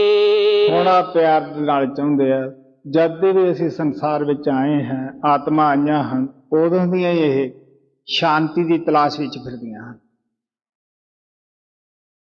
ਅਸੀਂ ਪੜ੍ਹਾਈ ਕਰਦੇ ਹਾਂ ਸ਼ਾਂਤੀ ਵਾਸਤੇ, ਜਪ ਤਪ ਪੂਜਾ ਪਾਠ ਕਰਦੇ ਹਾਂ ਸ਼ਾਂਤੀ ਵਾਸਤੇ। ਇੱਕ ਮੁਲਕ ਤੋਂ ਦੂਸਰੇ ਮੁਲਕ ਵਿੱਚ ਵੀ ਅਸੀਂ ਜੋ ਭੱਜ ਦੌੜ ਕਰ ਰਹੇ ਹਾਂ, ਇਹ ਵੀ ਸਭ ਸ਼ਾਂਤੀ ਦਾ ਹੀ ਉਪਾਅ ਹੈ। ਲੇਕਿਨ ਸੰਤ ਕਹਿੰਦੇ ਆ, ਇਹਨਾਂ ਦੇ ਵਿੱਚ ਸ਼ਾਂਤੀ ਨਹੀਂ, ਤ੍ਰਿਪਤੀ ਨਹੀਂ। ਅਗਰ ਤੁਸੀਂ ਆਤਮਾ ਨੂੰ ਸ਼ਾਂਤੀ ਦੇਣੀ ਚਾਹੁੰਦੇ ਹੋ ਤਾਂ ਤੁਸੀਂ ਸ਼ਬਦ ਦੀ ਕਮਾਈ ਕਰੋ, ਨਾਮ ਦੀ ਕਮਾਈ ਕਰੋ। ਸ਼ਾਂਤੀ ਹੈ ਤਾਂ ਨਾਮ ਵਿੱਚ ਹੈ। ਮਿਲ ਸਤ ਸੰਗਤ ਨਾਮ ਸਲਾਹੋ, ਆਤਮ ਰਾਮ ਸਖਾਈ ਹੈ। ਕੀ ਕਰੋ? ਐਸੇ ਸ਼ਾਂਤ ਦੀ ਸੰਗਤ ਜਾਓ, ਸੁਭ ਦੇ ਵਿੱਚ ਜਾਓ। ਉਹ ਤੁਹਾਨੂੰ ਦੱਸੇਗਾ ਕਿ ਕਿਸ ਤਰ੍ਹਾਂ ਬਈ ਸ਼ਬਦ ਨਾਮ ਦੀ ਕਮਾਈ ਕਰਨੀ ਹੈ, ਕਿਉਂਕਿ ਸੰਤਾਂ ਤੋਂ ਬਗੈਰ ਨਾਮ ਨਹੀਂ ਮਿਲਦਾ, ਨਾਮ ਤੋਂ ਬਗੈਰ ਸ਼ਾਂਤੀ ਨਹੀਂ ਆਉਂਦੀ। ਜੀ। ਮਿਲ ਸਤ ਸੰਗਤ ਨਾਮ ਸਲਾਹੋ, ਆਤਮ ਰਾਮ ਸਖਾਈ ਹੈ। ਛੋੜੋ ਕਾਮ ਕ੍ਰੋਧ ਬੁਰਿਆਈ, ਹੋ ਮੈਂ ਤੰਦ ਛੋੜੋ ਲੰਪਟਾਈ। ਹੁਣ ਜ਼ਰੂਰੀ ਹੈ, ਗੁਰੂ ਨਾਨਕ ਦੇਵ ਜੀ ਮਹਾਰਾਜ ਜੋ ਗੱਲ ਦੱਸਦੇ ਹੈ ਉਹ ਇਹ ਹੈ ਕਿ ਜਿਸਨੇ ਵੀ ਕਾਮਯਾਬ ਹੋਣਾ ਹੈ ਜ਼ਿੰਦਗੀ ਦੇ ਵਿੱਚ, ਉਹ ਪਰਮਾਤਮਾ ਨੂੰ ਮਿਲਣਾ ਹੈ, ਤਾਂ ਉਹਨੂੰ ਕੀ ਕਰਨਾ ਚਾਹੀਦਾ ਹੈ? ਕਾਮ ਬਰਿਆਈ ਹੈ, ਕ੍ਰੋਧ ਵੀ ਇੱਕ ਬਰਿਆਈ ਹੈ। ਕਾਮ ਦੇ ਨਾਲ ਸਾਡੀ ਆਤਮਾ ਇਸ ਜਗ੍ਹਾ ਤੋਂ ਨੀਚੇ ਗਿਰ ਜਾਂਦੀ ਹੈ, ਕ੍ਰੋਧ ਨਾਲ ਫੈਲ ਜਾਂਦੀ ਹੈ। ਕਬੀਰ ਸਾਹਿਬ ਕਹਿੰਦੇ, ਨਾ ਕਾਮੀ ਭਗਤੀ ਕਰ ਸਕਦਾ, ਨਾ ਕ੍ਰੋਧੀ ਕਰ ਸਕਦਾ ਹੈ। ਲਾਲਚੀ ਇਸ ਪਾਸੇ ਆ ਹੀ ਨਹੀਂ ਸਕਦਾ। ਕੋਈ ਸੂਰਮਾ ਬਹਾਦਰ ਹੀ ਭਗਤੀ ਕਰ ਸਕਦਾ ਹੈ ਜੋ ਇਸ ਬੁਰਾਈ ਤੋਂ ਬਚੇ। ਤਾਂ ਗੁਰੂ ਸਾਹਿਬ ਪਿਆਰ ਨਾਲ ਕਹਿੰਦੇ ਆ, ਇਹਨਾਂ ਨੂੰ ਕਿਉਂ ਛੱਡਣਾ ਬਈ? ਇਹ ਬੁਰਾਈ ਹੈ। ਜਿੰਨੀ ਮੈਲ ਅਸੀਂ ਲਾ ਲੈਂਦੇ ਹਾਂ, ਜੇ ਥੋੜੀ ਕਣੀ ਅਭਿਆਸ ਕਰਦੇ ਹਾਂ, ਪਾਕ ਹੁੰਨੇ ਆ, ਪਵਿੱਤਰ ਹੁੰਨੇ ਹਾਂ, ਫਿਰ ਅਸੀਂ ਇਸ ਬੁਰਾਈ ਵਿੱਚ ਫਸ ਜਾਂਦੇ ਹਾਂ। ਜੀ। ਛੋੜੋ ਕਾਮ ਕ੍ਰੋਧ ਬੁਰਿਆਈ, ਹੋ ਮੈਂ ਤੰਦ ਛੋੜੋ ਲੰਪਟਾਈ। ਤਤ ਗੁਰ ਸ਼ਰਨ ਪਉ ਤਾਂ ਉਬਰੋ, ਇਉ ਤਰੀਏ ਭਵ ਜਲ ਪਾਈ ਹੈ। ਹੁਣ ਸੰਤਾਂ ਮਹਾਤਮਾ ਦੀ ਬਾਣੀ ਬੜੇ ਪਿਆਰ ਨਾਲ, ਬੜੇ ਤਰੀਕੇ ਨਾਲ, ਬੜੀ ਸਮਝਦਾਰੀ ਨਾਲ ਲਿਖੀ ਹੈ ਕਿ ਪਹਿਲੀ ਤੁਕ ਦੇ ਵਿੱਚ ਅਗਰ ਸਵਾਲ ਹੈ, ਦੂਸਰੀ 'ਚ ਜਵਾਬ ਹੈ। ਪਹਿਲਾਂ ਆਪਾਂ ਅਗਰ ਉਸ ਨੂੰ ਗਲਤ ਬਿਆਨ ਕਰਾਂਗੇ ਤਾਂ ਅਗਲੇ ਪਾਸੇ ਤੁਰ ਹੀ ਨਹੀਂ ਸਕਦੇਗੇ। ਉਹ ਕੀ ਹੈ? ਆਪਨੇ ਉੱਪਰ ਦੱਸਿਆ ਸੀ ਕਿ ਕਾਮ ਕ੍ਰੋਧ ਬੜੀ ਵੱਡੀ ਬੁਰਾਈ ਹੈ, ਇਸ ਨੂੰ ਛੱਡ ਦਿਓ। ਫਿਰ ਕੀ ਕਰੋ? ਅੱਗੇ ਤੋਂ ਸਤਿਗੁਰ ਸ਼ਰਨ ਪਉ ਤਾਂ ਉਪਰੋ। ਫਿਰ ਆਪ ਪਿਆਰ ਨਾਲ ਕਹਿੰਦੇ ਹੈ ਤੁਸੀਂ ਕਿਸੇ ਮਹਾਤਮਾ ਦੀ, ਸਤਿਗੁਰਾਂ ਦੀ ਸ਼ਰਨ ਦੇ ਵਿੱਚ ਜਾਓ। ਉਹ ਤੁਹਾਨੂੰ ਦੱਸੇਗਾ ਕਿ ਕਿਸ ਤਰ੍ਹਾਂ ਸ਼ਬਦ ਨਾਮ ਦੀ ਕਮਾਈ ਕਰਨੀ ਹੈ। ਸਤਿਗੁਰ ਸ਼ਰਨ ਪਰੋ ਤਾਂ ਉਬਰੋ ਇਉ ਤਰੀਏ ਭਵ ਜਲ ਪਾਈ ਹੈ। ਗੁਰੂ ਸਾਹਿਬ ਕਹਿੰਦੇ ਸੰਸਾਰ ਸਮੁੰਦਰ ਚੋਂ ਅਗਰ ਕੋਈ ਅੱਜ ਤੱਕ ਤਰਿਆ ਹੈ ਜਾਂ ਤਰਨ ਦਾ ਜੋ ਸਾਧਨ ਔਰ ਤਰੀਕਾ ਹੈ ਉਹ ਆਹ ਹੀ ਹੈ ਕਿ ਸਤਸੰਗ ਤੋਂ ਬਗੈਰ ਸਾਨੂੰ ਸਾਡੀਆਂ ਗਲਤੀਆਂ ਦਾ ਨਹੀਂ ਪਤਾ ਲੱਗਦਾਗਾ, ਸਾਨੂੰ ਸੋਝੀ ਨਹੀਂ ਆਉਂਦੀਗੀ। ਸਤਸੰਗ ਦੇ ਵਿੱਚ ਹੀ ਆ ਕੇ ਸ਼ਰਾਬੀ ਸ਼ਰਾਬ ਛੱਡਦਾ ਹੈ, ਕਬਾਬੀ ਕਬਾਬ ਛੱਡਦਾ ਹੈ, ਚੋਰ ਚੋਰੀਆਂ ਛੱਡ ਦਿੰਦੇ ਹੈ। ਸੰਗਤ ਦੇ ਵਿੱਚ ਹੀ ਆ ਕੇ ਚੋਰ ਮਹਾਤਮਾ ਬਣਦੇ ਹੈ। ਸੋ ਇਸ ਵਾਸਤੇ ਆ ਪਿਆਰ ਦੇ ਨਾਲ ਕਹਿੰਦੇ ਹੈ ਇਹੀ ਤਰੀਕਾ ਆ ਜਗ੍ਹਾ ਤੋਂ ਤੁਰਿਆ ਆਉਂਦਾ ਹੈ। ਸਤਿਗੁਰ ਸ਼ਰਨ ਪਰੋ ਤਾਂ ਉਬਰੋ ਇਉ ਤਰੀਏ ਭਵ ਜਲ ਪਾਈ ਹੈ। ਆਗੇ ਬਿਮਲ ਨਦੀ ਅਗਨ ਬਿਖ ਚੇਲਾ ਤਿੱਥੇ ਅਵਰ ਨ ਕੋਈ ਜਿਉ ਅਕੇਲਾ। ਹੁਣ ਆਪ ਉਸ ਜਗ੍ਹਾ ਦਾ ਬਿਆਨ ਕਰਦੇ ਹੈ ਜਦ ਮੌਤ ਆਉਂਦੀ ਹੈ, ਨਾ ਮਾਤਾ ਸਾਥ ਜਾਂਦੀ ਹੈ, ਨਾ ਕੋਈ ਭੈਣ, ਨਾ ਭਰਾ, ਨਾ ਕੋਈ ਹਕੂਮਤੀ ਸਾਥ ਸਾਡਾ ਦਿੰਦੀ ਹੈ, ਨਾ ਕੋਈ ਜਾਇਦਾਦ ਹੀ ਸਾਥ ਦਿੰਦੀ ਹੈ। ਤੋ ਕਹਿਣ ਲੱਗੇ ਇਸ ਨਦੀ ਦਾ ਹਰ ਇੱਕ ਮਹਾਤਮਾ ਨੇ ਜ਼ਿਕਰ ਕੀਤਾ ਹੈ। ਚਾਹੇ ਤੁਸੀਂ ਪਵਿੱਤਰ ਮੁਸਲਮਾਨਾਂ ਦੀ ਕੁਰਾਨ ਪੜ੍ਹ ਕੇ ਦੇਖ ਲਓ, ਚਾਹੇ ਗਰੜ ਪੁਰਾਣ ਨੂੰ ਪੜ੍ਹ ਕੇ ਦੇਖ ਲਓ, ਜੋ ਗੁਰੂ ਨਾਨਕ ਕਹਿੰਦਾ ਹੈ ਸਾਰੇ ਮਹਾਤਮਾ ਨੇ ਇਸ ਜਗ੍ਹਾ ਦਾ ਜ਼ਿਕਰ ਕੀਤਾ ਹੈ। ਜਦ ਗੁਰੂ ਨਾਨਕ ਦੇਵ ਜੀ ਮਹਾਰਾਜ ਮੱਕੇ ਅੰਦਰ ਗਏ, ਉੱਥੇ ਕਾਜੀ ਰੁਕਨਦੀਨ ਨੇ ਕਈ ਸਵਾਲ ਕੀਤੇ। ਇਹ ਵੀ ਖਾਸ ਇੱਕ ਠੋਸ ਸਵਾਲ ਸੀਗਾ ਜਿਹੜਾ ਉਹਨਾਂ ਨੇ ਪੁੱਛਿਆ ਸੀ ਕਿ ਤੁਸੀਂ ਗੁਰੂ ਦੇ ਚਰਨਾਂ ਵਿੱਚ ਜਾਣ ਦਾ, ਮੁਰਸ਼ਿਦ ਦੀ ਸ਼ਰਨ ਦਾ ਇਤਨਾ ਜ਼ੋਰ ਦਿੰਦੇ ਹੋ, ਮੁਰਸ਼ਿਦ ਕਿੱਥੇ ਮਦਦ ਕਰਦਾ ਹੈ? ਉਹਨਾਂ ਨੇ ਕਿਹਾ ਕਿ ਤੁਹਾਡੀ ਪਵਿੱਤਰ ਕਿਤਾਬ ਦੇ ਅੰਦਰ ਆਉਂਦਾ ਹੈ ਕਿ ਜਿੱਥੇ ਜੀਵ ਨੇ ਜਾਣਾ ਹੈ ਉਹ ਰਸਤਾ ਬੜਾ ਬਰੀਕ ਹੈ, ਬਾਲ ਤੋਂ ਵੀ 10ਵਾਂ ਹਿੱਸਾ ਹੈ, ਔਰ ਹਰ ਜੀਵ ਦੇ ਸਿਰ ਦੇ ਉੱਤੇ ਪੁੰਨਾ ਔਰ ਪਾਪਾਂ ਦਾ ਬੋਝਾ ਵੀ ਹੋਏਗਾ, ਔਰ ਜੋ ਕਾਲ ਦੇ ਦੂਤ ਹੈ ਉਹ ਡੰਡੇ ਮਾਰਨਗੇ। ਅੱਗੇ ਪਹਾੜ ਦੀ ਚੜ੍ਹਾਈ ਹੈ, ਇਹ ਜੀਵ ਤੋਂ ਤੁਰਿਆ ਵੀ ਨਹੀਂ ਜਾਣਾਗਾ। ਇਸ ਨੂੰ ਪਿਆਸ ਲੱਗਦੀ ਹੈ, ਪਾਣੀ ਮੰਗਦਾ ਹੈ। ਹੁਣ ਜਿਹੜਾ ਧਨ ਦੌਲਤ ਦੁਨੀਆ ਦਾ ਹੈ ਉਹ ਤਾਂ ਇੱਥੇ ਹੀ ਰਹਿ ਜਾਂਦਾ ਹੈ। ਉੱਥੇ ਸਾਡੇ ਕੌਣ ਕੀ ਜਾਂਦਾ ਹੈ? ਪਾਪ ਔਰ ਪੁੰਨ। ਪਾਪ ਕੌਣ ਕਿਸੇ ਦਾ ਲੈਂਦਾ ਹੈ? ਉਹ ਕਹਿੰਦੇ ਹੈ ਜਿਹੜਾ ਤੇਰਾ ਉਹ ਪੁੰਨ ਹੈ ਉਹ ਸਾਨੂੰ ਦੇ ਦੇ, ਅਸੀਂ ਤੈਨੂੰ ਪਾਣੀ ਪਿਲਾ ਦਿੰਦੇ ਹਾਂ।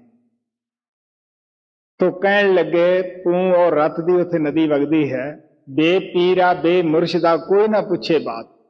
ਜਿਹਦਾ ਉੱਥੇ ਕੋਈ ਗੁਰੂ ਪੀਰ ਖਸਮ ਖਸਾਈ ਨਹੀਂ, ਕੌਣ ਬਾਤ ਪੁੱਛਦਾ ਹੈ? ਮਹਾਰਾਜ ਜੀ ਕਹਿੰਦੇ ਹੁੰਦੇ ਸੀਗੇ ਕਿ ਜਦ ਆਤਮਾ ਸਰੀਰ ਨੂੰ ਛੋੜਦੀ ਹੈ, ਖੱਬੇ ਪਾਸੇ ਕਾਲ ਬੈਠਾ ਹੈ, ਸੱਜੇ ਪਾਸੇ ਗੁਰੂ ਬੈਠਾ ਹੈ। ਹੁਣ ਜਿਹੜੀ ਆਤਮਾ ਗੁਰੂ ਦੀ ਅਪਣਾਈ ਹੋਈ ਹੈ ਉਹਨੂੰ ਗੁਰੂ ਅਪਣਾ ਸਾਂਭ ਲੈਂਦਾ ਹੈ, ਨਹੀਂ ਤਾਂ ਉਹ ਕਾਲ ਦੀ ਜੜ ਵਿੱਚ ਜਾ ਕੇ ਫਸ ਜਾਂਦੀ ਹੈ। ਮੈਂ ਤੁਲਸੀ ਸਾਹਿਬ ਦਾ ਸਤਸੰਗ ਦੱਸਿਆ ਸੀ ਰਤਨ ਸਾਗਰ ਦਾ, ਕਾਲ ਦਾੜ ਮੇ ਆਏ ਚਬਾਨੀ ਤਬ ਠਰਕੇ ਨੈਣਨ ਸੇ ਪਾਣੀ। ਉਦੋਂ ਬਾਹਰਲੀ ਸੁਰਤ ਭੁੱਲੀ ਹੁੰਦੀ ਹੈ, ਅੱਖਾਂ 'ਚੋਂ ਪਾਣੀ ਜਾਂਦਾ ਹੈ। ਸੋ ਇਸ ਵਾਸਤੇ ਆਪ ਪਿਆਰ ਨਾਲ ਕਹਿੰਦੇ ਹੈ ਅੱਗੇ ਬੜੀ ਹੀ ਭਿਆਨਕ ਨਦੀ ਹੈ ਜਿਸ ਵਿੱਚੋਂ ਇਹ ਜੀਵ ਨੇ ਲੰਘਣਾ ਹੈ। ਉੱਥੇ ਦਾ ਕੋਈ ਸੰਗੀ ਨਹੀਂ, ਕੋਈ ਸਾਥੀ ਨਹੀਂ, ਕੋਈ ਇਹਨੂੰ ਛਡਾਉਣ ਵਾਲਾ ਨਹੀਂ ਜੀ।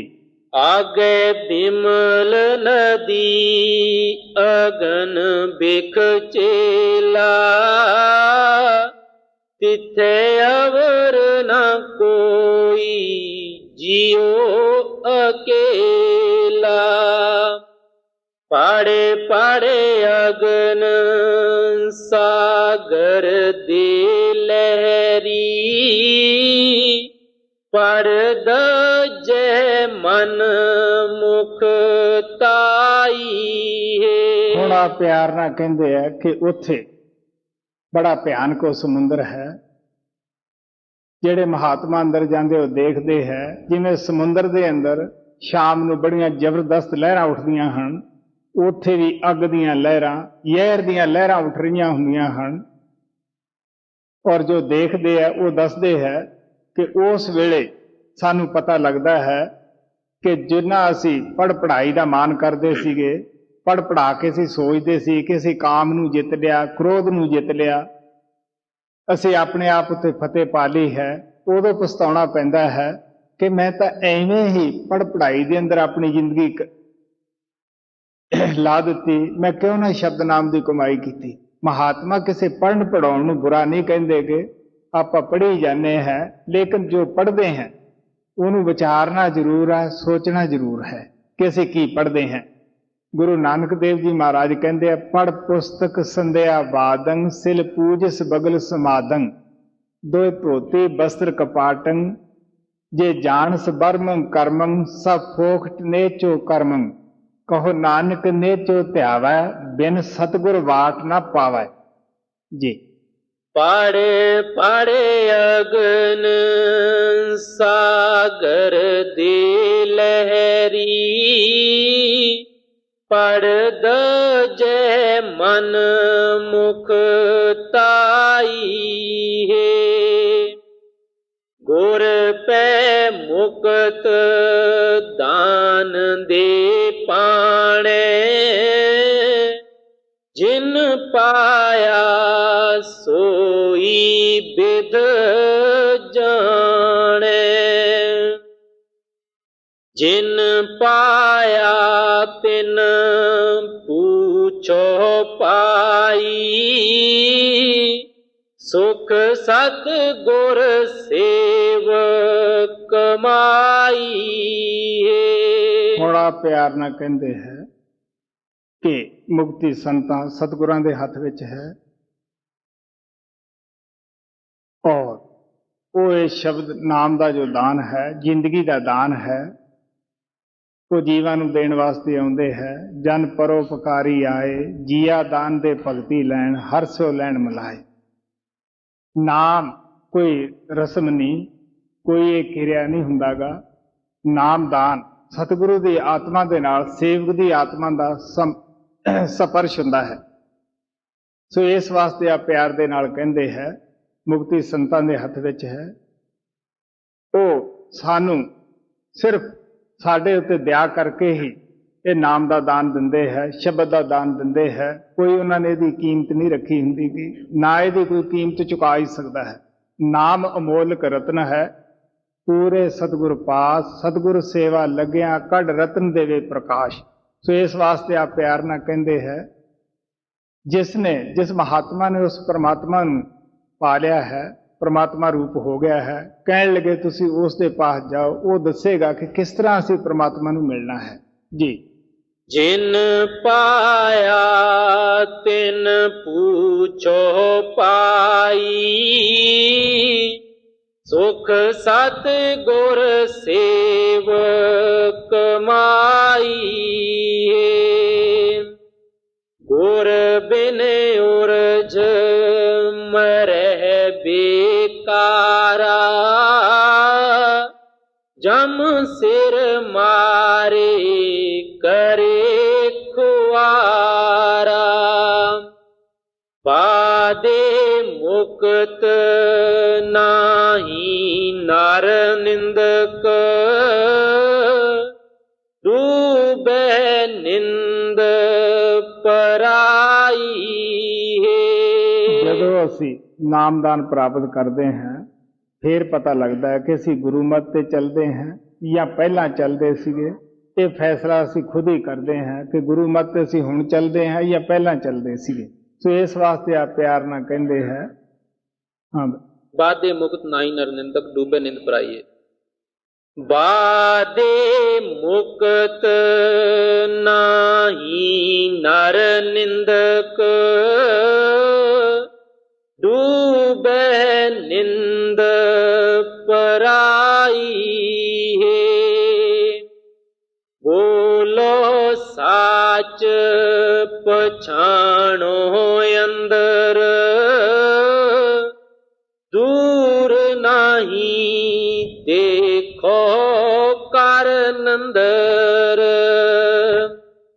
ਬਿਗਨ ਨਹੀਂ ਗੁਰਮੁਖ ਤਰ ਤਾਰੀ ਇਉ ਪਵ ਜਲ ਪਾਰ ਲੰਘਾਈ ਹੈ। ਦੇਹੀ ਅੰਦਰ ਨਾਮ ਨਿਵਾਸੀ ਆਪੇ ਕਰਤਾ ਹੈ ਅਭਿਨਾਸ਼ੀ। ਨਾ ਜਿਉ ਮਰੇ ਨਾ ਮਾਰਿਆ ਜਾਈ ਕਰ ਦੇਖੇ ਸ਼ਬਦ ਰਜਾਈ ਹੈ। ਉਹ ਨਿਰਮਲ ਹੈ ਨਾਹੀ ਅੰਧਿਆਰਾ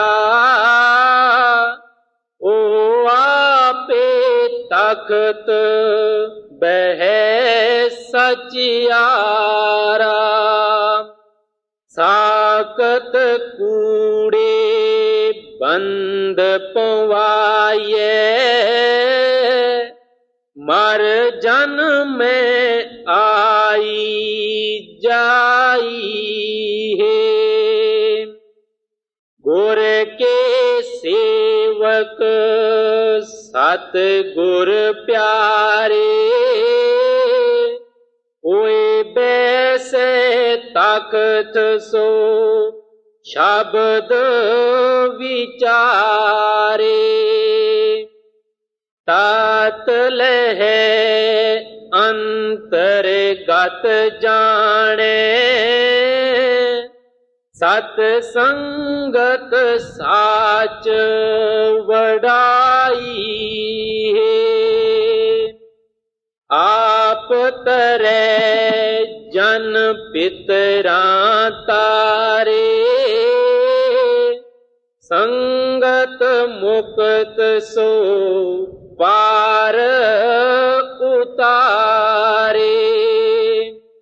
ਨਾਨਕ ਤਿਸ ਕਾ ਲਾਲਾ ਗੋਲਾ ਜਿਨ ਗੁਰਮੁਖ ਹਰ ਲਿਵ ਲਾਈ ਹੈ। ਗੁਰੂ ਨਾਨਕ ਦੇਵ ਜੀ ਮਹਾਰਾਜ ਨੇ ਇਸ ਦੇ ਅੰਦਰ ਗੁਰਮੁਖਾਂ ਦੀ ਮਹਿਮਾ ਗਾਈ, ਨਾਮ ਦੀ ਮਹਿਮਾ ਗਾਈ। ਜੋ ਨਾਮ ਦੀ ਕਮਾਈ ਕਰਦੇ ਹੈ ਉਹਨਾਂ ਦੀ ਮਹਿਮਾ ਗਾਈ। ਆਖਰ ਆਪ ਪਿਆਰ ਨਾਲ ਕਹਿੰਦੇ ਹੈ ਕਿ ਜਿਸ ਨਾਮ ਦੀ ਮੈਂ ਇਤਨੀ ਮਹਿਮਾ ਕਰਦਾ ਹੈ ਉਹ ਨਾਮ ਵੇਦਾਂ ਸ਼ਾਸਤਰਾਂ ਦੇ ਨਾਲ ਪੜ੍ਹਨ ਦੇ ਨਾਲ ਅਸੀਂ ਪ੍ਰਾਪਤ ਨਹੀਂ ਕਰ ਸਕਦੇ ਗੇ। ਵੇਦਾਂ ਸ਼ਾਸਤਰਾਂ ਦੇ ਅੰਦਰ ਉਹਦੇ ਫਾਇਦੇ ਲਿਖੇ ਹੈ, ਉਹਦੀ ਮਹਿਮਾ ਲਿਖੀ ਹੈ। ਤੋ ਆਪ ਕਹਿਣ ਲੱਗੇ ਉਹ ਨਾਮ ਤੁਹਾਡੀ ਦੇਹ ਔਰ ਵਜੂਦ ਦੇ ਅੰਦਰ ਹੈ। ਦੇਹ ਹੀ ਅੰਦਰ ਨਾਮ ਨਿਵਾਸੀ ਆਪੇ ਕਰਤਾ ਹੈ ਅਬਨਾਸ਼ੀ। ਗੁਰੂ ਨਾਨਕ ਨੇ ਕਿਤੇ ਉਸ ਨੂੰ ਪਰਮਾਤਮਾ ਕਿਹਾ, ਉਸੇ ਨੂੰ ਕਿਤੇ ਨਾਮ ਕਿਹਾ ਹੈ। ਸੋ ਇਸ ਵਾਸਤੇ ਆਪ ਪਿਆਰ ਨਾਲ ਕਹਿੰਦੇ ਹੈ ਕਿ ਜੋ ਨਾਮ ਦੀ ਕਮਾਈ ਕਰਦੇ ਹੈ, ਸ਼ਬਦ ਦੀ ਕਮਾਈ ਕਰਦੇ ਹੈ, ਉਹ ਆਪ ਤਰ ਜਾਂਦੇ ਹੈ। ਆਪਣੀਆਂ ਕੁਲਾਂ ਨੂੰ, ਆਪਣੇ ਜੋ ਸੰਗਤ ਵਿੱਚ ਆਉਂਦੇ ਹੈ ਉਹਨਾਂ ਨੂੰ ਵੀ ਤਾਰ ਲੈਂਦੇ ਹੈ। ਮਾਤਾ ਨੂੰ ਪੁੱਤਰ ਪਿਆਰੇ ਹੈ। ਸਤਿਗੁਰੂ ਨੂੰ ਆਪਦੇ ਸੇਵਕ ਆਪਣੀ ਜਾਨ ਨਾਲੋਂ ਵੀ ਪਿਆਰੇ ਹੁੰਦੇ ਹੈ। ਸਤਿਗੁਰੂ ਦੇ ਸੇਵਕ ਸ਼ਬਦ ਨਾਮ ਦੀ ਕਮਾਈ ਕਰਕੇ ਅੰਦਰੋਂ ਹੀ ਉਸ ਪਰਮਾਤਮਾ ਦੀ ਆਵਾਜ਼ ਨੂੰ ਪਕੜ ਕੇ ਪਹੁੰਚ ਜਾਂਦੇ ਹੈ। ਉਹ ਵੀ ਜਾ ਕੇ ਅੰਦਰ ਤਖਤ ਦੇ ਉੱਤੇ ਬੈਠ ਜਾਂਦੇ ਹੈ। ਗੁਰੂ ਨਾਨਕ ਦੇਵ ਜੀ ਮਹਾਰਾਜ ਕਹਿੰਦੇ ਹੈ, ਮੈਂ ਉਹਨਾਂ ਦਾ ਗੁਲਾਮ ਹਾਂ, ਲਾਲਾ ਹਾਂ, ਗੋਲਾ ਹਾਂ, ਜੋ ਸ਼ਬਦ ਨਾਮ ਦੀ ਕਮਾਈ ਕਰਦੇ ਹੈ ਔਰ ਆਪਣੇ ਜੀਵਨ ਨੂੰ ਪਵਿੱਤਰ ਬਣਾਉਂਦੇ ਹੈ। ਸੋ ਸਾਨੂੰ ਵੀ ਚਾਹੀਦਾ ਹੈ, ਜੋ ਕੁਝ ਗੁਰੂ ਨਾਨਕ ਨੇ ਇਹ ਛੋਟੇ ਜਿਹੇ ਸ਼ਬਦ ਦੇ ਵਿੱਚ ਦੱਸਿਆ ਕਿ ਕਿਉਂ ਸ਼ਬਦ ਨਾਮ ਦੀ ਕਮਾਈ ਕਰਨੀ ਹੈ, ਕਿਸ ਤਰ੍ਹਾਂ ਜੀਵਨ ਥੋੜਾ ਹੈ, ਕਿਸ ਤਰ੍ਹਾਂ ਅੱਗੇ ਜਾ ਕੇ ਜੇ ਅਸੀਂ ਸ਼ਬਦ ਨਾਮ ਦੀ ਕਮਾਈ ਨਹੀਂ ਕਰਦੇ ਕਸ਼ਟ ਪਾਉਂਦੇ ਹੈ। ਸੋ ਉਹ ਪਰਮਾਤਮਾ ਨੇ ਖੁਦ ਆਪਦੇ ਹੱਥ ਵਿੱਚ ਹੀ ਰੱਖਿਆ ਹੈ ਕਿ ਇਹਨੂੰ ਨਾਮ ਦੇਣਾ ਹੈ, ਕਿਸ ਨੂੰ ਨਹੀਂ ਦੇਣਾਗਾ, ਕਿਸ ਨੂੰ ਅਜੇ ਮੈਂ ਹੋਰ ਸੰਸਾਰ ਵਿੱਚ ਭੇਜਣਾ ਹੈ। ਗੁਰੂ ਨਾਨਕ ਦੇਵ ਜੀ ਮਹਾਰਾਜ ਦੇ ਕਹਿਣ ਦੇ ਮੁਤਾਬਕ ਸਾਨੂੰ ਵੀ ਆਪਣਾ ਜੀਵਨ ਪਵਿੱਤਰ ਬਣਾਉਣਾ ਚਾਹੀਦਾ ਹੈ, ਸ਼ਬਦ ਨਾਮ ਦੀ ਕਮਾਈ ਕਰਨੀ ਚਾਹੀਦੀ ਹੈ। ਆਪ ਤਰੇ ਜਨ ਪਿਤਰਾਂ ਤਾਰੇ, ਸੰਗਤ ਮੁਕਤ ਸੋ ਪਾਰ ਉਤਾਰੇ। ਨਾਨਕ ਤਿਸ ਕਾ ਲਾਲਾ ਗੋਲਾ, ਜਿਨ ਗੁਰਮੁਖ ਹਰ ਲਿਵ ਲਾਈ ਹੈ।